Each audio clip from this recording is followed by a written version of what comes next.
Pemirsa, anggota DPRD Kota Prabu Muli, Mat Amin, menyatakan mundur dari anggota DPRD terpilih karena akan mencalonkan diri sebagai calon wakil wali kota di Pilkada 2024.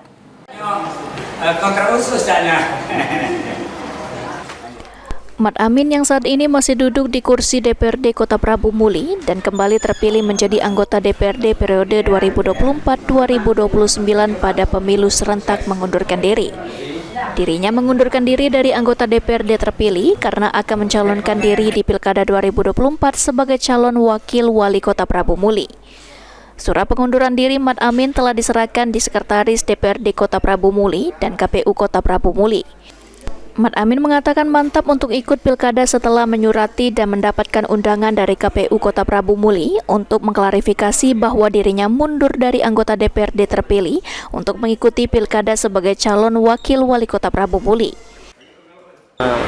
Kita dapat undangan dari KPU untuk klarifikasi karena kemarin kita sudah mengajukan surat partai dan KPU pengunduran dari calon terpilih.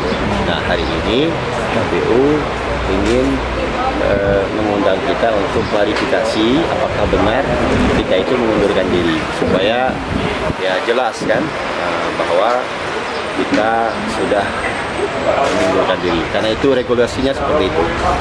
Jadi kalau kita terpilih akan maju pilkada, maka harus menyatakan diri, mengundurkan diri dari calon terpilih. Sementara itu untuk pasangan calon wali kota dan wakil wali kota Prabu Muli, Ibu Ngesti dan Haji Mat Amin akan mendaftarkan diri sebagai calon ke KPU Kota Prabu Muli pada hari ini.